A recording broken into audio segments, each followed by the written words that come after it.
A paz do Senhor, meus irmãos, aqui é o professor Tiago Nascimento, estamos chegando hoje com mais uma pré-aula aqui do nosso segmento Mádio EBD. Estamos hoje entrando na semana da lição de número 8, lição essa que será lecionada então no próximo dia 19 de novembro de 2023. E antes de nós iniciarmos aqui a aula, eu quero fazer um convite a você que ainda não é inscrito aqui no canal, faz a sua inscrição nesse momento aí, já clica, curte o vídeo, caso você não goste, no final você vem e tira a curtida, mas já dá esse voto de confiança aí para nós. Outra coisa, também gostaria de pedir a sua interação, nós já estamos então entrando aqui na segunda metade desta lição, essa lição que trata a respeito da apologética, né? Muitas questões importantes aqui acerca da nossa fé. E nós gostaríamos de saber como é que está sendo aí na sua classe. Então conta pra gente aqui nos comentários de onde você é, qual a sua congregação e como tem sido a lição, né, da ECPAD então nesse trimestre aí na sua sala de aula. Muito bem, dito isso, vamos então para a nossa lição número 8, que tem como título Fé para crer que Deus não criou o mal. O texto principal se encontra no Salmo de número 100, no verso 5, porque o Senhor é bom, eterna a sua misericórdia, e a sua verdade estende-se de geração a geração. De onde tiramos aqui o resumo da lição. O pecado de desobediência de Adão e Eva trouxe toda a sorte de males para a humanidade e a criação. Então, professor, nesta lição você vai explicar o problema do mal. Este é um problema bastante antigo. Na introdução aqui o nosso comentarista menciona, né, a respeito de que para alguns filósofos e teólogos a questão do mal é motivo de muita discussão. E essa discussão, inclusive, ela vem até mesmo antes do próprio cristianismo. O problema do mal, ele é apresentado uma das primeiras vezes, um primeiro filósofo a tratar desse problema chama-se Epicuro. Este Epicuro é um filósofo do século II, terceiro antes de Cristo, então veja que é antes de Jesus vir, né, antes da mensagem cristã começar a se espalhar. E o filósofo Epicuro, ele apresenta o seu problema do mal como um questionamento a respeito da existência de Deus e da existência de algumas das características que o Deus cristão, né, o Deus que nós servimos, esse Deus possui. Então veja que apesar de ser algo pré-cristão, ele tem uma relação com o nosso contexto aqui evangélico, com o nosso contexto cristão.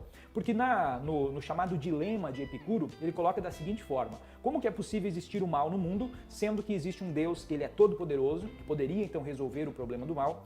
Esse Deus é um Deus todo amoroso, ou seja, ele teria a vontade, né, de resolver o problema do mal, ele gostaria que isso acontecesse, e ele é um Deus onisciente, um Deus que conhece o mal, que sabe do problema do mal, sabe onde o mal está. Então, dentro da visão de Epicuro, o cristianismo, né, a fé teísta, ela seria aqui então de alguma forma contraditória, pois no mundo onde Deus é todo poderoso, todo bondoso e todo ciente, né, sabedor de tudo, então seria impossível que existisse o mal. Então esta é a proposta de Epicuro, o questionamento de Epicuro, e o Epicuro ele fez escola, né? Epicuro ele teve muitos seguidores, tanto que a gente vai observar lá em Atos capítulo 17, quando Paulo está na cidade de Atenas, apresentando Jesus para os atenienses, ele vai mencionar que encontrou por ali, então Lucas menciona, né, que haviam por ali então muitos filósofos epicureus e estoicos. Então eram duas grandes escolas filosóficas da Grécia Antiga que continuavam ativas no período cristão, né, no período ali apostólico, no período de Paulo. Então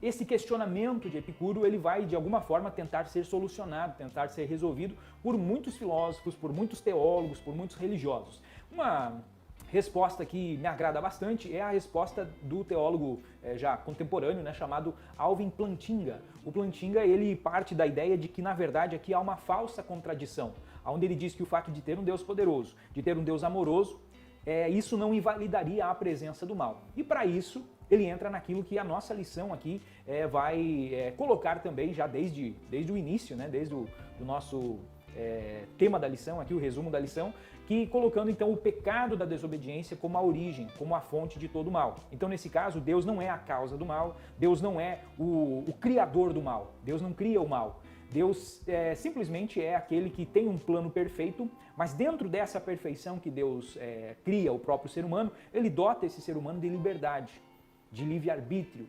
E este ser humano escolhe deliberadamente, então, uma escolha pessoal do homem faz com que o mal entre no mundo, entre na Terra. Então a origem do mal ela não é divina. A origem do mal independe da existência de Deus, do poder ou do amor de Deus.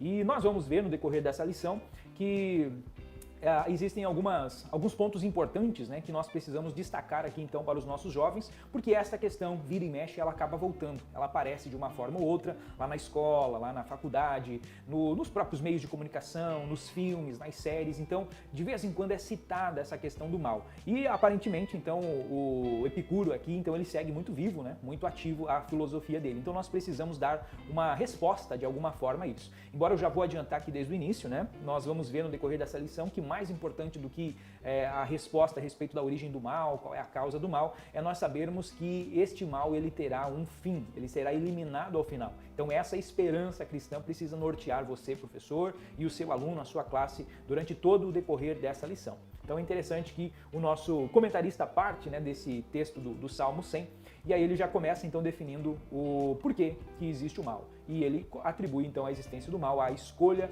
humana do primeiro casal. No primeiro tópico, o nosso comentarista traz aqui como título o mal moral e físico, onde ele divide aqui em dois tópicos, três tópicos principais, né, a respeito do que é o mal. E o primeiro tópico é de acordo com a Bíblia. Então, o que a Bíblia afirma ser o mal? Depois, de acordo com a filosofia e, por fim, ele faz uma aplicação prática, né, de acordo com a ética secular e a ética cristã. Então, são três subtópicos aqui importantes para resolver esta questão do mal moral e do mal físico. E como eu já mencionei aqui na nossa introdução, de acordo com a Bíblia, o problema do mal, a raiz do mal, se encontra bem expressa em Gênesis capítulo 3. Deus cria o homem como um ser consciente, um ser livre, e dá a ele uma escolha, né, de obedecer a Deus ou de desobedecê-lo. E é justamente a livre escolha do ser humano que faz com que ele resolva, então, abrir a porta para que o mal entre no mundo. Então há aqui esse contexto, né, da escolha pessoal do primeiro casal. Observe, queridos irmãos e irmãs, que é impossível nós atribuirmos a existência do mal, nesse caso, né, analisando a passagem de Gênesis, a Deus. A Bíblia, em outras passagens, vai dizer que Deus não tenta a ninguém e por ninguém ele pode ser tentado, que Deus é todo bom, né? Que Deus não há nenhuma mancha em Deus, né?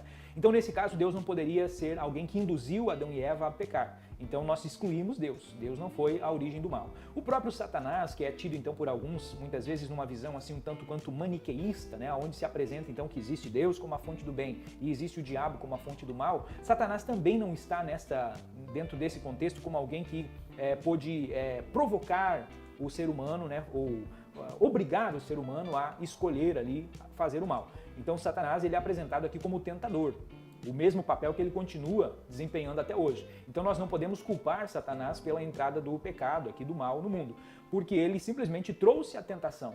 E como o Novo Testamento vai nos mostrar, Pedro, né, nas suas epístolas, ele menciona que nós chegamos ao pecado quando nós somos tentados pela nossa própria concupiscência. Então veja que a origem do pecado, a origem do mal, está dentro de nós mesmos. Satanás ele vem e oferece as suas tentações. E aí nós devemos resistir a essas tentações. A Bíblia é enfática em dizer ele resistir ao diabo e ele fugirá de vós. Embora em outros aspectos também nós devemos fugir do pecado, né? Principalmente do pecado da imoralidade sexual, a Bíblia afirma a respeito disso, né? Que nós devemos fugir da imoralidade sexual. Então veja que há uma escolha pessoal, nós somos tentados, Satanás ele vem e apresenta a tentação. E Adão e Eva, por uma escolha pessoal, eles aceitam, caem na tentação, de forma deliberada, de forma consciente. E da mesma forma somos nós. Então essa questão do pecado, né? Ela sempre é uma escolha pessoal do ser humano. Óbvio que nós, por termos este pecado original, né, que isso vai passando de geração em geração, então nós temos a nossa consciência hoje manchada pelo pecado. Então se não for o Espírito Santo nos dando o poder, a capacidade de resistir ao pecado, nós de nós mesmos nós não conseguimos resistir a ele. Mas é uma situação diversa daquilo que havia então entre Adão e Eva. Ali foi uma escolha pessoal onde eles poderiam ter escolhido não pecar. E no nosso caso hoje, então, colhendo já os frutos deste pecado, já colhendo isso como uma espécie de mal, né? Mal moral dentro de nós, então a nossa tendência é sempre a fazer aquilo que é errado. Mas, graças a Deus, pelo sacrifício de Cristo, que através do seu sacrifício, da sua justificação, da expiação, nós temos então acesso ao Espírito Santo e nós podemos hoje então resistir ao pecado. E dentro dessa visão que eu mencionei então do maniqueísmo, que muitos aderem hoje, né, de Deus como bom, o diabo como mal, exalta-se demais aqui a figura de Satanás. Então nós devemos ter aqui uma correta percepção de quem é Satanás. Ele também faz parte da criação. Ele não é um Deus do mal e haveria então um Deus bom. Isso é a doutrina do maniqueísmo, né, lá da antiguidade. Então o filósofo e também religioso, podemos dizer assim, Agostinho, né, Agostinho de Hipona, um dos pais da igreja, ele debate justamente a respeito dessa questão do maniqueísmo, né, e da origem do mal, aonde ele coloca então uma visão bastante interessante, aonde ele diz que o mal em si ele não existe, mas que o mal ele seria apenas a ausência de Deus. Então Deus é o ser todo-poderoso, todo bom, Deus é a fonte do bem, Deus é a fonte do amor. Mas quando esta fonte ela é desligada, quando essa fonte sai, né, então nós temos o mal entrando. Então não existe um vácuo, não existe um vazio. O bem existe, o mal ele não existe. O mal então seria, dentro da visão de Agostinho, simplesmente a ausência do bem. Isso até faz bastante sentido, né? A gente até tem exemplos práticos para explicar melhor isso. A própria questão da luz. Nós estamos hoje aqui no estúdio, os irmãos estão podendo me ver porque existem aqui várias luzes, né, que estão ligadas e conseguem então iluminar. Mas se o nosso sistema de energia aqui, enfim, falhasse, né? Se as luzes fossem desligadas, então nós não veríamos mais aquilo que nós estamos vendo, vocês não me veriam mais, né? E vocês veriam apenas a escuridão. Mas a escuridão em si, ela não está ali. A escuridão, ela vai ocupar um lugar porque a luz se apagou, a luz saiu dali. Da mesma forma, a noção de calor, né? O calor é algo que existe, o frio não existe. O que é o frio dentro da física? É simplesmente a ausência de calor. Então, nesse sentido, para Agostinho, a existência do mal se explica dessa forma. Não existe um Deus do mal que criou o mal e um Deus do bem que criou o bem, e eles estão numa disputa, numa batalha cósmica, né, entre o bem e o mal nesse sentido. Não, nós temos apenas um único Deus, um Deus bom, mas quando esse Deus se retira, e no nosso caso aqui, pela doutrina bíblica, pela existência do pecado, isso faz com que Deus deixe de ter essa conexão, essa convivência com o ser humano.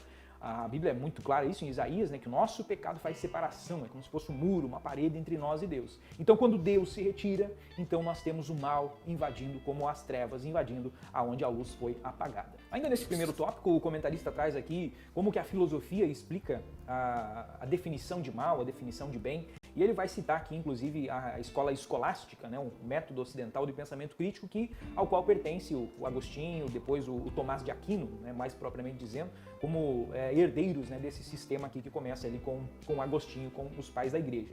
Ele também vai citar aqui o filósofo Aristóteles. Aristóteles é um dos grandes filósofos antigos da Grécia, daquela linha de Sócrates, Platão. Aristóteles é o herdeiro e é aquele que vai sintetizar o conhecimento desses filósofos anteriores. Podemos inclusive dizer que há uma divisão dentro da filosofia em filosofia pré-aristotélica e pós-aristotélica, porque é ele quem pega os conhecimentos de Sócrates, de Platão, né, e traz eles então à luz, né, que começa a publicar, então a esquematizar, podemos dizer assim, a filosofia. E o Aristóteles define o bem como aquilo que todos os seres aspiram. O bem é desejável quando ele interessa a um indivíduo isolado, mas seu caráter é mais belo e mais divino quando se aplica a um povo ou a um estado. Essa é uma definição interessante de bem, então, como que fosse algo inerente ao ser humano. Ainda dentro dessa questão filosófica, nós vamos ver dentro do iluminismo, né, um sistema lá do século XVII, então um pouco posterior aqui a Aristóteles, os iluministas eles vão debater a respeito dessa questão e vão começar a ter pontos de vista diferentes. Então essa definição de Aristóteles, de que o bem é aquilo que todos os seres aspiram, ela é interessante, mas ela acaba gerando uma relativização. Porque os seres, todos os seres, nós não podemos coletivizar todas as pessoas, porque as pessoas são diferentes. Deus criou criaturas, seres diferentes. E essas criaturas diferentes aspiram coisas diferentes. A ponto de, então, no iluminismo, no século XVII, nós temos um filósofo chamado Rousseau, Jean-Jacques Rousseau, onde esse filósofo vai dizer assim, o ser humano ele nasce bom, e aí a sociedade vem e o corrompe. Então essa é a visão de Rousseau. Aí vem um outro filósofo chamado Hobbes, Thomas Hobbes, que tem uma visão oposta, onde ele vai dizer, não, o ser humano ele nasce mal. A frase famosa de Hobbes é que o homem é o lobo do homem. Ou seja, se não houvesse a sociedade para pôr um freio no ser humano, o seu pecado, a sua maldade, aquilo ia crescer a ponto de a própria sociedade, né, a própria existência da espécie humana ser ameaçada. Então veja, duas opiniões diferentes, vindo de uma escola aristotélica, né, filosófica, podemos dizer assim, e que acabam tendo até hoje pessoas que defendem uma ideia ou defendem outra. Isso é natural, né, dentro de uma proposta então relativizada. Porque se nós pensarmos dessa forma, se o bem é aquilo ao que todos aspiram, nós podemos pegar algo que seja bom para uns, mas que vai ser ruim para outros, né? Vai ser mal para outros. Vamos dar um exemplo aqui bem óbvio. O ladrão, né? Um ladrão, aquela pessoa que vai furtar, que vai roubar alguma coisa, quando ele comete o seu furto, aquilo é algo bom para ele, né? Está trazendo uma satisfação financeira, né? Uma compensação financeira naquele momento. Mas a pessoa ao qual teve o seu item ali roubado, digamos, né, o ladrão veio e roubou o celular de alguém, aquela pessoa que perdeu o seu celular está sentindo aquele mal. Então é o mesmo ato, a mesma atitude. Para um ele é visto como algo bom, trouxe algo de benefício próprio, mas para outros é visto como algo mal.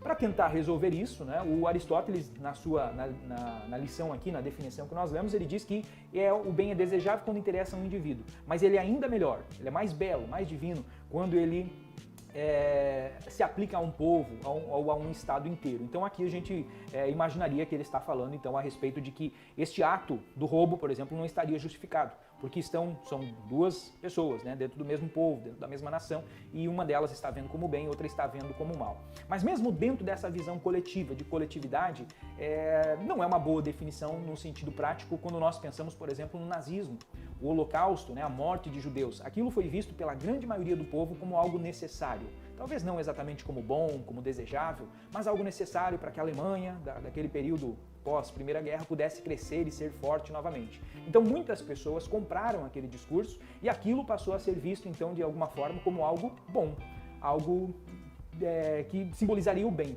Mas ao fazer isso eles estavam fazendo mal com o povo inteiro, com uma nação inteira.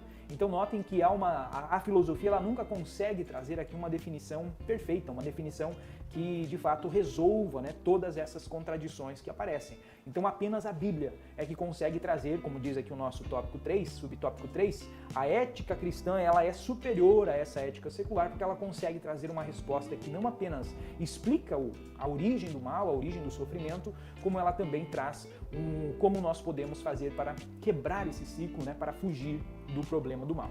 E ao final deste primeiro tópico, então no seu subtópico 3, onde há esse contraste entre a ética secular e a ética cristã, o comentarista traz aqui o texto de Mateus 5, 13 e 14, onde somos exortados aqui a ser sal da terra e luz do mundo. Então isso é algo que finaliza, né, sintetiza muito bem esse tópico. Independente da questão do mal moral, do mal como mal físico, né? O mal impetrado a outros povos, a outras pessoas, independente da sua origem, independente da sua existência, nós fomos chamados para sermos aqui, eu fiz uma anotação aqui, nós somos os agentes do bem. Então nós somos comissionados por Cristo para vir e ser o sal dessa terra, a luz desse mundo. Se nós entendemos então o bem como essa luz que provém de Deus e afasta as trevas do mal, do sofrimento, nós somos chamados para ser essa luz. Então nós não podemos em hipótese alguma apagar essa luz, porque caso nós façamos isso, o mal há de dominar, o mal há de imperar. Então isso é na verdade um convite à nossa reflexão, a reflexão de você aí na sua classe, de como que nós estamos transpondo esse conhecimento, essa verdade a respeito do mal e do bem para a nossa vida diária, para a nossa vida prática, na nossa profissão, nos nossos estudos, como que nós temos sido esta luz, como que nós temos sido esse sal que conserva e que impede então que a putrefação, a imoralidade e todas as mazelas do pecado entrem, né, de cada vez mais vençam esta batalha aqui pela criação. Então esse é um bom ponto aqui para nós refletirmos. E a pergunta motivadora que você pode fazer então na sua sala está aqui na lição, né, como pense, você vive segundo os preceitos da ética cristã? Então esse é um ponto importante. A ética cristã, pautada em valores bíblicos, essa Bíblia que nós já vimos nesse trimestre, ela é inerrante, ela é infalível, ela é inspirada por Deus. Então esses conceitos da ética cristã, eles são a única coisa que consegue subverter esta ordem, né, desse império do mal que está tentando dominar o mundo. E nós somos esses agentes do bem, esses agentes de Deus para levar o sal, para levar a luz para este mundo perdido. E por esse vídeo era isso, meus queridos. Eu vou fazer um segundo vídeo aqui a respeito dessa lição de número 8, onde eu vou abordar então aqui os dois tópicos finais e vou trazer também algumas sugestões de dinâmicas. Então já peço que você que ainda não assinou o nosso canal, você que ainda não é inscrito, se inscreve no canal para que você receba em primeira mão, né, quando o vídeo já estiver disponível. E caso você esteja vendo esse vídeo aqui já no decorrer da semana, você pode clicar aqui e já vai ser transferido aqui para o próximo vídeo, a parte 2 então dessa nossa pré-aula. Um forte abraço, fiquem todos com a paz do Senhor.